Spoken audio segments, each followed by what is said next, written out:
बिस्मिल्लाहिर्रहमानिर्रहीम। नाज़रीन, हम मौजूद हैं इस वक्त PTI के पार्लियामेंट के अंदर धरने में। ये दूसरा रोज़ है धरने का। अली मोहम्मद खान साहब हमारे साथ मौजूद हैं, मरकज़ी रहनुमा। अली मोहम्मद खान साहब, ये बताएं, हमने PTI का ये डी चौक में बड़े बड़े धरने भी देखे, अवामी एहतजाज भी देखे, आज PTI सिमट के पार्लियामेंट के अंदर कैसे आ गई?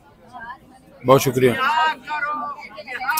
वो क्या कहते हैं कि कभी इसके घर कभी उसके घर, कभी दर बदर, गम आशिकी तेरा शुक्रिया, गम आशिकी तेरा शुक्रिया, मैं कहाँ कहाँ से गुजर गया। हमारा गुनाह यह है कि हमें इस झंडे से इश्क है, और इसके इश्क में कभी डी चौक, कभी पार्लियामेंट हाउस, कभी खैबर के बुलंद बाड़ा पहाड़, कभी मीनार पाकिस्तान, और कभी कराची, और कभी बलोचिस्तान। इस धरने से आपका जो मेन मुतालबा है इस वक्त, वो गवर्नमेंट से है, एस्टेब्लिशमेंट से है, मुतालबा है क्या? बुनियादी मुतालबा असीरान की रिहाई, खासकर जो जुल्म हुआ है, जो हमारे दफ्तर को बंद किया, हमारे जो लोगों को उठाया है, इमरान खान साहब को जो 300 दिनों से ज्यादा से इन्होंने जेल में रखा हुआ है, इन सब चीज़ों के खिलाफ, और खासकर जो हमारे मैंडेट पे डाका पड़ा है। लेकिन इसमें मेन फोकस जो बहुत ज्यादा है वो ये है कि जिस तरह हमारे दफ्तर को बंद किया गया, जब आप एक सियासी दफ्तर को बंद करते हैं, सियासी कारकुनान को उठा लेते हैं, रऊफ हसन साहब को जैसे उठाया, उनको गिरफ्तार किया, गलत चार्जेस लगाए, हमारे दफ्तर के आम वर्कर्स को उठाया, और इमरान खान साहब 300 दिनों से जेल में हैं, उनको क्यों आपने पाबंद सरासल बेगुनाह किया हुआ है? इन तमाम चीज़ों पर यह धरना है। जिस तरह के मुल्की हालात हैं, मईशत है, जिस तरह के बिजली के बिल आ रहे हैं, आवाम की चीखें निकल रही हैं, आप क्या समझ रहे हैं, यह एहतजाजी सियासत आवाम को मजीद पसपा करेगी, दबाएगी, या आवाम की रिहाई के लिए आवाम को इस मुश्किलात से निकालने में कोई मदद देगी?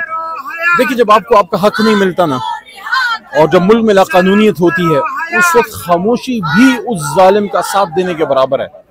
तो अपने हक के लिए आवाज़ तो उठाना चाहिए।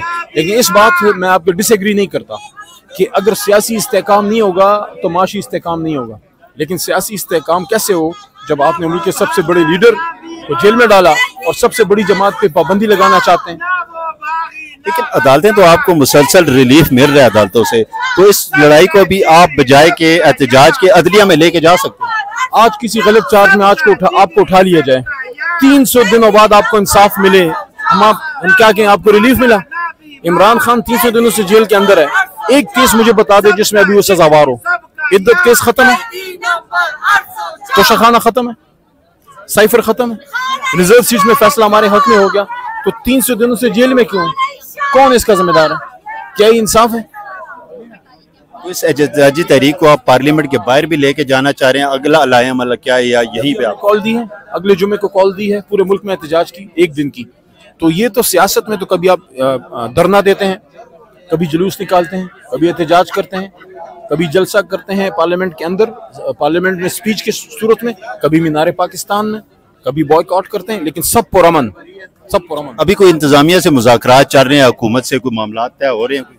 कोई बात करने नहीं आया, ना हम किसी से बात तवक्को में कम से कोई बात करने आएगा। हमारे मुखातिब पाकिस्तान के अवाम है, हमारे मुखातिब पाकिस्तान के अवाम है, और ये कलमे के नीचे बैठ के हम अपने अल्लाह ताला से दुआ गो हैं। शुक्रिया, थैंक यू।